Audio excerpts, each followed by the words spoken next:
OpenAI just dropped GPT 5.6 Sol with new agentic reasoning modes and a tiered pricing structure. Meanwhile, the EU has locked in its AI Act enforcement deadline for August 2nd, and we're seeing persistent AI agents arriving directly in tools like Slack.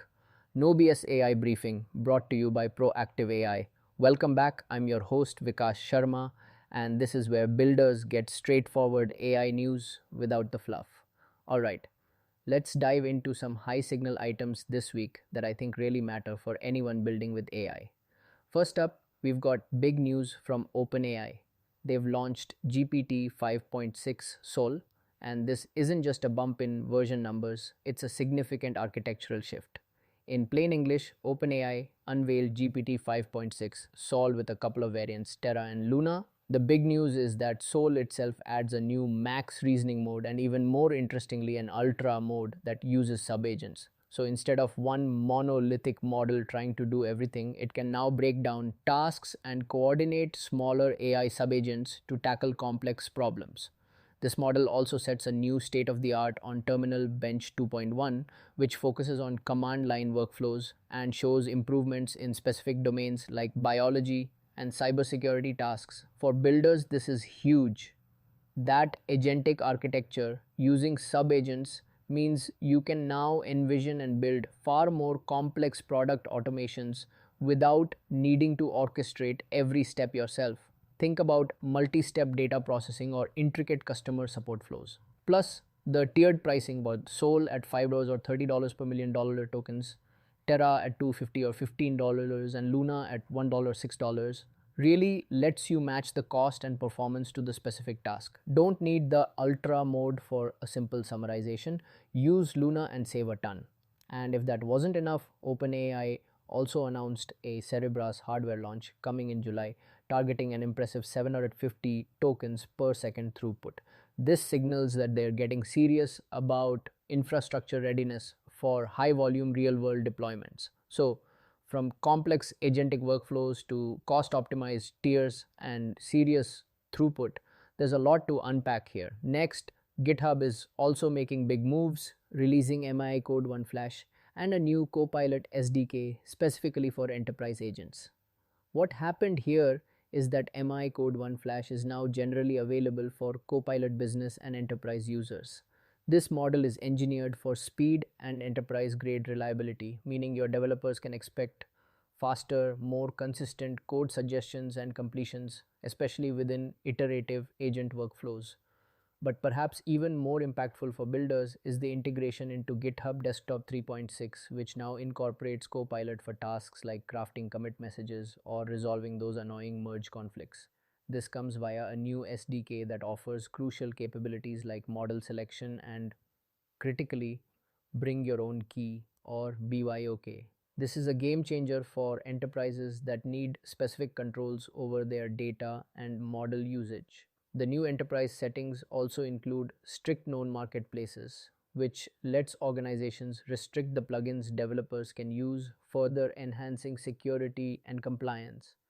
So, what does this mean for you, the builder? You're getting an enterprise optimized coding model that's built for speed in your agent driven workflows.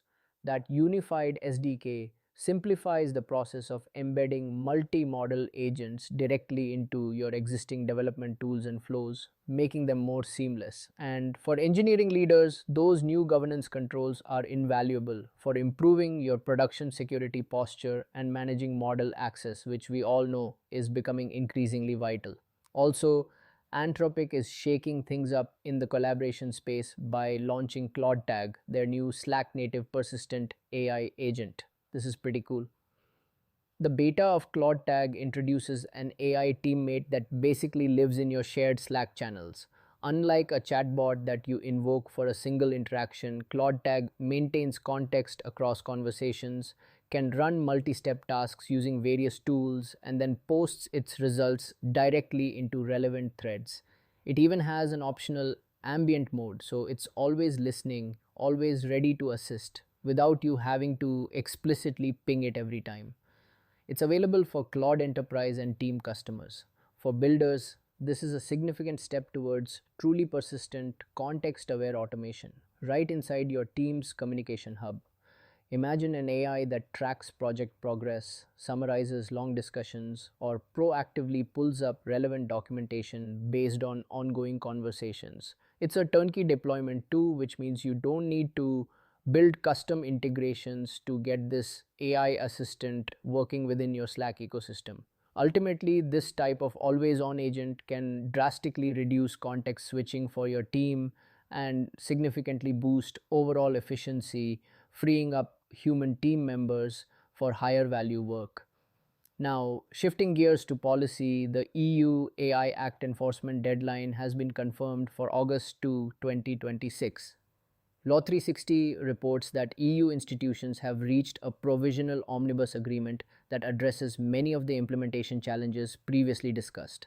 The full obligations for high risk AI systems will apply from that date. Why does this matter for builders? Well, it sets a fixed, concrete compliance deadline, which means you can no longer kick the can down the road. If you're building high risk AI systems that will operate in the EU market, you now have a clear timeline to get your house in order. This enables concrete planning for everything from risk assessments to detailed documentation, transparency requirements, and establishing robust human oversight mechanisms. For any startup or enterprise targeting the EU market, compliance isn't optional, it's a hard requirement. Non compliance could risk substantial penalties, so getting this right is crucial for market access and protecting your business. And finally, something truly inspiring and a fantastic use case of AI. AI has unlocked the first entire Herculaneum scroll. This comes from the Vesuvius challenge. A team successfully read an entire scroll, Pirc, 1667, scroll 4, without ever having to unroll it. Imagine that. A scroll carbonized over 2000 years ago by the eruption of Vesuvius. They achieved this by using ESRF X ray scans combined with machine learning techniques to detect and extract the incredibly faint ink from the carbonized papyrus. It's essentially like reading a book that's been burnt to a crisp from the inside out. What's even better for builders is that all the data and code from this project have been released under open licenses. Why does this matter for you? It's a powerful demonstration of how AI can solve incredibly complex multi-step problems where the signal is extremely low and obscured by noise. This isn't just about ancient scrolls, it's a blueprint for similar applications in fields like advanced medical imaging, detecting tiny anomalies in scans, or in material science, understanding internal structures without destruction. And because the assets are open, other builders can replicate the process, extend it, and adapt it to new challenges.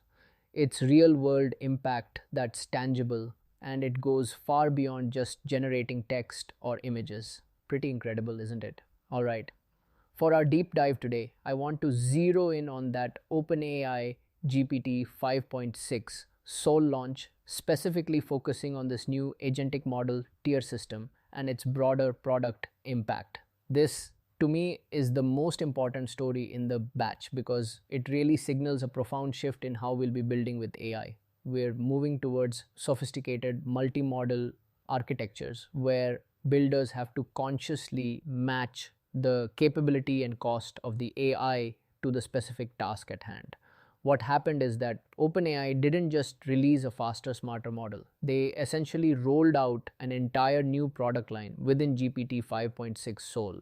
You've got Sol itself with its advanced max reasoning mode, but then the truly groundbreaking part is the Ultra mode, which internally uses subagents to break down and solve problems. Alongside this, they've introduced Terra and Luna as progressively lighter, more cost effective options. This tiered system, paired with the promise of 750 tokens per second throughput from Cerebras hardware and a clear pricing structure, tells us they're thinking about the full deployment lifecycle for complex AI applications. Why does this matter right now? It's because the market for AI is maturing beyond just simple API calls to a single monolithic model. As builders, we've often had to choose between a powerful, expensive model or a cheaper, less capable one. Now, OpenAI is giving us granular control. This tiered pricing allows for incredible cost optimization. Why pay for a Ferrari when a scooter will do for a quick trip? But more importantly, the Ultra mode with subagents is a clear nod to the agentic future. It's saying don't just prompt, orchestrate. This is about building products that can autonomously handle complex, multi step tasks, reducing the manual overhead in your applications, and potentially opening up entirely new use cases. The Cerebras integration also matters for scale. It means you can actually deploy these complex, multi tiered agentic solutions at a significant volume without worrying about hitting performance bottlenecks. So, who should really care about this? Definitely vertical founders. You need to be thinking about how these cost tiers affect your unit economics and how the agentic capabilities can power entirely new product features or even new business models for dedicated product managers. This means thinking beyond simple chat interfaces and envisioning products where AI takes on a more proactive, persistent role, managing workflows and delivering more complete outcomes. Infrastructure engineers need to pay close attention to the Cerebras announcement, planning for throughput and efficient resource allocation across these different model tiers will be crucial for managing costs and ensuring reliability. And frankly, indie hackers should be thrilled because these lower cost Luna and Terra models open up opportunities for building and experimenting with AI at a much more accessible price point, even for those complex ideas that might leverage Sol's Ultra mode when needed. How I think about it as a builder is to start treating model selection like a core product decision. It's no longer just about picking GPT-4 or Claude. It's about creating a routing layer in your application. Think of it like a smart traffic controller. For routine summarization or classification, you route to Luna, low cost, good enough. For complex code generation or detailed research, you send it to Sol's Max mode. And for truly multi step autonomous tasks like filling out forms or executing a sequence of API calls, you leverage Sol's Ultra Subagent mode. This isn't just about saving money, it's about building more robust, intelligent, and adaptable systems that can automatically scale their intelligence based on the complexity of the task. It's like having a team of specialized AI workers where you assign the right person to the right job instantly. This level of control and capability wasn't really practical at this scale just a year ago. My no BS take on this is simple. This isn't just marketing hype. Uh, OpenAI is clearly pushing the boundary on agentic capabilities while simultaneously addressing the very real builder need for cost control and deployment flexibility. While benchmark generalization always needs to be validated against your real workloads, the intent here is clear. They want to enable more complex autonomous AI products. Don't get lost in the raw numbers, focus on the architectural shift and the implications for how you design your next AI powered feature. If you want one practical takeaway from today's episode that you can act on this week, here it is. Plan a multi-model strategy for your product or internal workflows. This is more than just a thought exercise. It's about making concrete decisions about how you leverage these new capabilities and pricing tiers. Here's how to try it in under 60 minutes. First, map out 2 to 3 existing product workflows or internal tasks that currently use an LLM. Think about things like content generation, data extraction, customer support routing, or internal knowledge base queries. Break each of these down into their constituent subtasks if they're complex. Second, for each subtask, assign the minimum viable model tier, e.g., Luna, Terra, or Sol, that could reliably complete it. Be honest here. Does a simple sentiment analysis really need Sol's Ultra mode? Probably not. Can a basic summarization be handled by Luna? Likely. Identify where Sol's Max or Ultra mode is genuinely necessary for its advanced reasoning or agentic capabilities. Third, estimate the cost deltas for routing each subtask to its assigned tier versus using a single higher tier model for everything. You don't need exact figures, rough percentages are fine. This quick cost benefit analysis will highlight potential savings. And finally, prototype one of these routed workflows. Pick a simple one where you identified a clear tiering opportunity, even if it's just a few lines of code to call a different API endpoint based on task complexity. Build it out, measure the latency, and observe the output quality. Why is this specific experiment worth your time right now? Because the era of one model fits all is rapidly ending.